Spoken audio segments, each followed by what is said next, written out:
হত্যা করেছে, এদেশে 3% ভালো মেধাবী ছাত্র ওদের কাছে যাওয়ার পর খুনি হয়ে গেছে, দর্শক হয়ে গেছে, চাঁদাবাজ হয়ে গেছে। আপনারা দেখেছেন বর্তমানে ছাত্রদলকে হত্যা করছে, ছাত্রদল যুবদলকে হত্যা করছে, বিএনপিকে হত্যা করেছে। এরা কাফের ছিল না, হত্যাকারী ছিল না, ওই দলগুলি ওদেরকে হত্যাকারী বানিয়ে দিয়েছে। আজকে আমার হাজারো সোনার তুল্য সন্তানদেরকে ওই দলগুলি ওই ডাকাত বানাচ্ছে, চাঁদাবাজ বানাচ্ছে, খুনি বানাচ্ছে, ওদের মদের বোতল হাতে ধরিয়ে দিচ্ছে, ওদের হাতের মধ্যে অবৈধ অস্ত্র তুলে দিচ্ছে।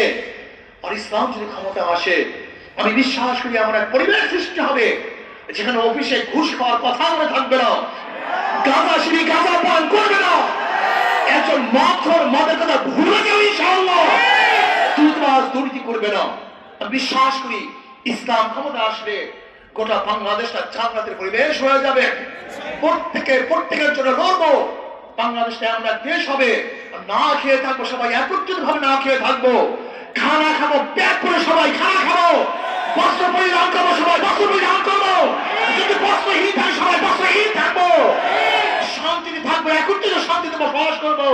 যদি অত্যাচারিত হয় সবাই অত্যাচারিত হবো, যদি সবাই মোকাবেলা করি, অন্যের মোকাবেলা একত্রিত করবে ইনশাআল্লাহ।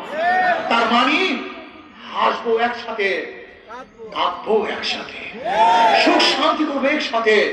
আবার যদি দুঃখিত হই, দুঃখিত হবো সবাই একসাথে।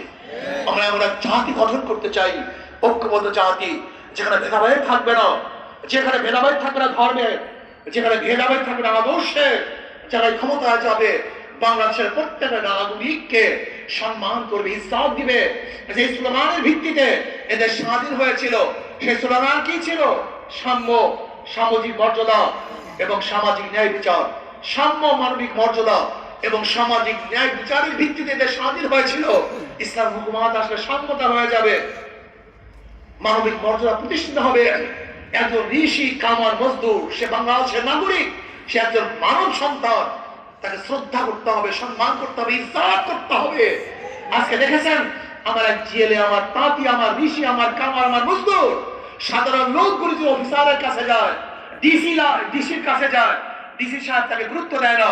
আপনাকে অবশ্যই মনে রাখতে হবে, ডিসি সাহেব, এসপি সাহেব, ওই একজন মানব, ওর মর্যাদা আছে, ওর সম্মান আছে, ওকে সম্মান করতে হবে, ওকে ইজ্জত দিতে হবে।